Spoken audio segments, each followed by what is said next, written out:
2026년 3월 11일이라는 날이 밝으면 대한민국 경제 지도는 전례 없는 거대한 격변을 맞이하게 될 것입니다. 수많은 논란의 중심에 서 있던 노란봉투법이 정식으로 역사의 무대에 등장하기 때문입니다. 여러분, 이것은 결코 과장이 아닙니다. 이 법이 시행되는 종소리가 울리는 순간 국가 경제의 핏줄인 현대자동차 울산 공장은 침묵에 빠질 수 있으며 국가의 자부심을 상징하는 조선소의 거대한 선박들은 독에 갇혀 바다로 나가지 못할 것입니다. 심지어 우리 주변의 아파트 건설 현장마저 거대한 크레인이 순식간에 멈춰 설지도 모릅니다. 이는 단순한 기후가 아니라 냉혹한 데이터와 법리적 논리에 기반한 필연적인 결과입니다. 이제 제가 여러분과 함께 불확실성의 안개를 뚫고 가장 정확한 수치를 통해 이 경제 폭풍 뒤에 숨겨진 진실을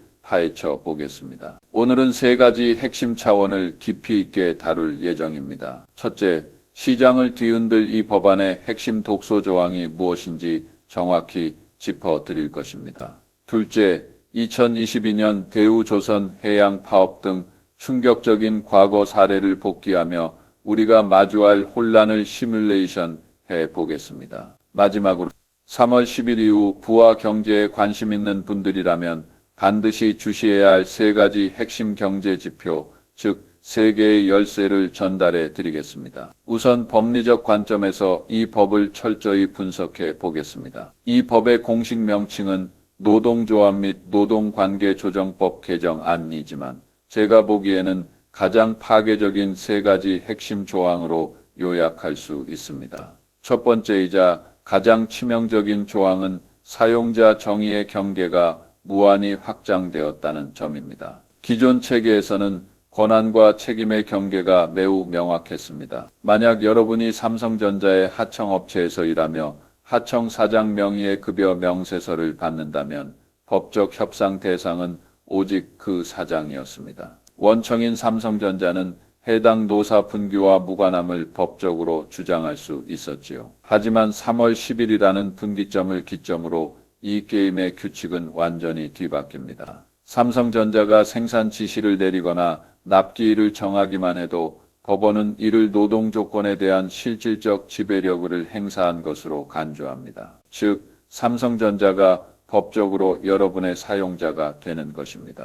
이제 하청 노조는 자신의 사장을 건너뛰고 삼성전자 최고 경영진에게 직접 협상을 요구할 법적 특권을 갖게 됩니다. 이는 마치 임차인이 관리실의 서비스에 불만이 있을 때 관리인을 찾는 대신 집주인의 사무실로 들이닥쳐 당신이 이 건물의 진짜 주인이니 임대료를 직접 협상하자라고 책상을 치는 격입니다. 제조업에서 이런 논리는 재앙으로 이어질 것입니다. 현대자동차를 예로 들면 1차, 2차, 3차로 이어지는 수백 개의 협력사가 피라미드처럼 얽혀 있습니다. 이제는 단 하나의 3차 협력사 소규모 노조라도 현대자동차 본사에 1대1 협상을 요구할 권리가 생깁니다. 이는 대기업을 끝없는 협상 지옥으로 밀어 넣을 것입니다. 고용노동부가 지난 12월 26일 급히 가이드라인을 내놓으며 원청의 교섭 문턱을 설정하려 했으나 제가 보기엔 언발의 오줌 누기에 불과합니다. 경영계는 모호한 기준으로 인한 소송에 해이를 쓸 우려하고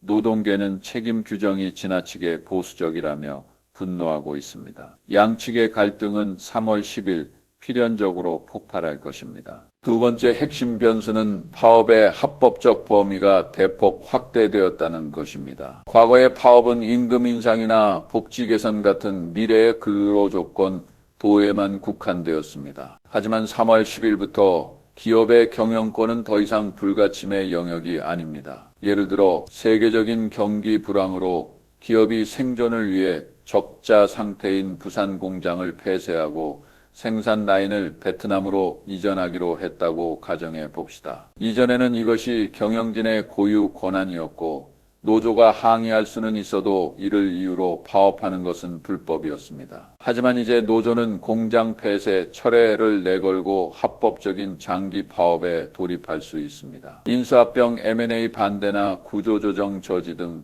경영상의 판단이 모두 합법적 파업에 탈을 쓸 수 있게 된 것입니다. 이는 기업의 의사 결정 속도에 치명적인 타격을 줍니다. 반도체처럼 변화무쌍한 전장에서 6개월의 지체는 수조 원의 손실을 의미합니다. 기업이 생산 라인 조정 하나를 위해 노조에 1년 내내 애걸복걸해야 한다면 국제 경쟁력은 순식간에 무너질 것입니다. 세 번째 조항은 가장 냉혹한 부분으로 불법 파업 발생 시 기업이 손해배상을 청구할 권리를 사실상 박탈한 것입니다. 이는 정교하게 설계된 법적 방어막입니다. 과거에는 불법 파업으로 공장이 멈추면 기업이 노조와 간부에게 손해배상을 청구할 수 있었습니다. 2022년 업계에 충격을 주었던 대우조 선해양 사건 당시 기업은 470억 원이라는 천문학적인 소송을 제기했죠. 하지만 개정된 법은 실현 불가능한 증명 책임을 요구합니다. 기업이 특정 조합원 개개인이 구체적으로 얼마의 손실을 입혔는지 정확히 증명해야 하기 때문입니다. 이는 현실적으로 불가능에 가깝습니다. 수천 명이 50여일 동안 공장을 점거했는데 판사 앞에서 어느 조합원이 6월 15일 오후 3시 22분에 밸브 하나를 잠갔고 그 동작이 정확히 325만 원의 손실을 초래했다라고 어떻게 증명하겠습니까? 이는 마치 10중 추돌 사고가 났는데 경찰에게 각 차량의 파손 부품별 책임 비율을 정확히 따지라고 요구하는 것과 같습니다. 본질적으로 기업의 손해배상 청구권을 포기하라는 압박입니다. 더 깊은 위험은 가족의 연대 책임까지 면제되었다는 점입니다. 이는 파업 참가자의 심리적 저지선을 완전히 허무는 결과를 초래합니다. 불법 파업을 해도 나와 내 가족은 실질적인 대가를 치르지 않는다라는 인식이 퍼지면 파업은 더욱 폭력적이고 통제 불가능해질 것입니다. 이는 매우 위험한 사회적 구조입니다. 그렇다면 이토록 따뜻한 이름을 가진 노란봉투법은 어떻게 탄생했을까요? 그 뿌리는 2009년 쌍용자동차 사태로 거슬러 올라갑니다. 당시 금융위기로 980명의 직원이 해고되었고 노조는 77일간 공장을 점거했습니다. 그 결과는 2014년 법원이 선고한 47억 원의 손배소 판결이었습니다. 평범한 노동자가 단 한 푼도 쓰지 않고 130년을 일해야 갚을 수 있는 수치였습니다. 그 어두운 시절 속에서 2019년까지 30명의 소중한 생명이 절망을 이기지 못하고 극단적인 선택을 했습니다. 그때 한 시민이 봉투에 47,000원을 담아보낸 것이 시작이었습니다. 노동자들이 평범한 삶으로 돌아가길 바라는 마음이 모여 47,000명의 시민이 참여하고 총 15억 원이 모이는 기적이 일어났습니다. 이후 노란봉투법은 공익 캠페인을 넘어 10여 년간의 입법운동으로 번졌습니다. 그러다 2022년 홍대 보조선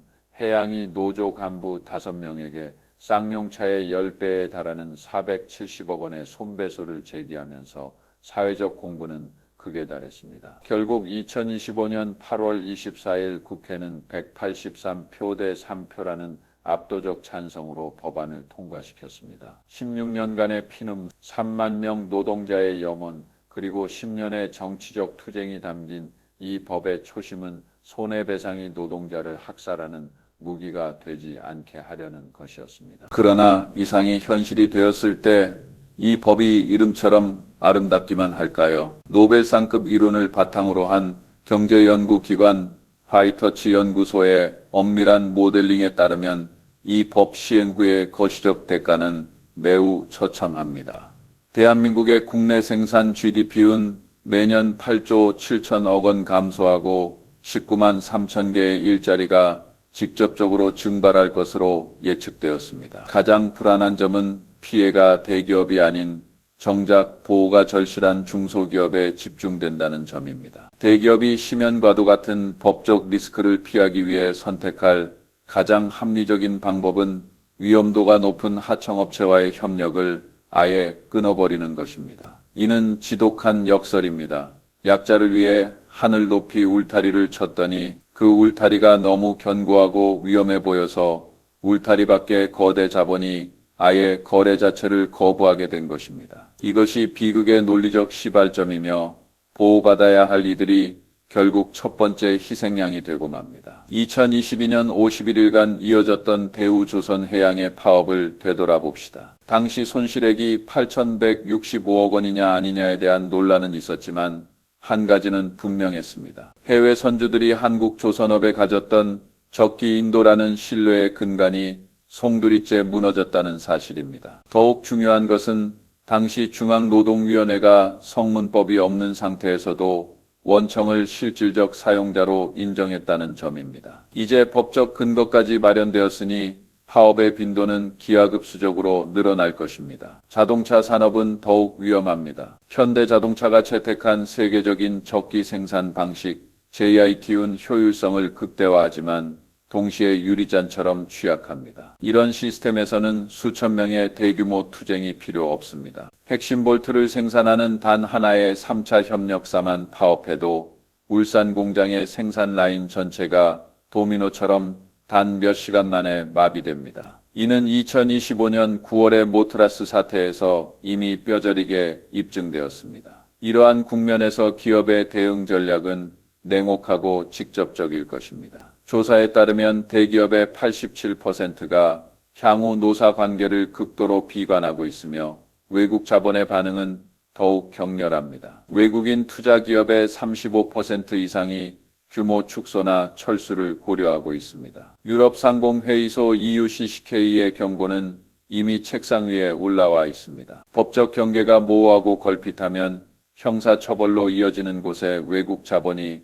머물 이유는 없습니다. 우리는 2026년 3월 10일 이후의 풍경을 충분히 예측할 수 있습니다. 노조는 현대차, 조선, 철강 대기업을 상대로 즉각적인 집단 교섭을 요구할 것이고 뒤이어 조정 실패와 합법적 파업의 해일이 덮칠 것입니다. 결국 기업은 가장 극단적인 자구책을 택할 것입니다. 한국을 떠나거나 모든 물량을 노동 유연성이 높은 베트남 등으로 돌리는 것이지요. 법의 보호를 기대했던 하청 노동자들은 결국 법은 있으되 일감은 없는 황량한 처지에 놓이게 될 것입니다. 마지막으로 투자자이자 자산 수호자로서 여러분은 이 경제 폭풍의 강도를 어떻게 판단해야 할까요? 제가 여러분께 세 가지 핵심 지표를 드리겠습니다. 첫째, 통계청이 발표하는 제조업 가동률 열고주시하십시오. 만약 이것이 75% 기준선에서 떨어져 70% 선이 무너진다면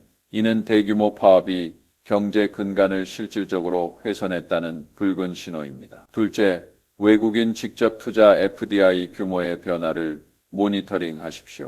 만약 2026년 데이터가 전년 대비 20% 이상 위축된다면 국제자본이 한국에 불신임을 던지고 있다는 증거입니다. 셋째, 가장 은밀한 지표인 중소기업 파산율입니다. 이 수치가 연속해서 상승한다면 대기업이 생존을 위해 꼬리를 자르고 있으며 하청 생태계가 붕괴하고 있다는 신호입니다. 이 세 가지 지표에 동시에 빨간불이 들어온다면 우리는 대한민국 경제의 엔진이 꺼지고 있음을 인정해야 합니다. 이 법이 비록 선의로 태어났을지라도 경제의 법칙은 의도가 아닌 결과로 말합니다. 8조 7천억 원의 손실과 19만 개의 사라진 꿈. 이것이 우리가 마주할 차가운 현실입니다. 운명의 날까지 이제 2달도 채 남지 않았습니다. 오직 이성적인 시선으로 데이터를 꿰뚫어 보아야만 이 안개 속에서 생존의 길을 찾을 수 있습니다. 오늘 저의 심층 분석이 여러분의 자산 판단에 도움이 되셨다면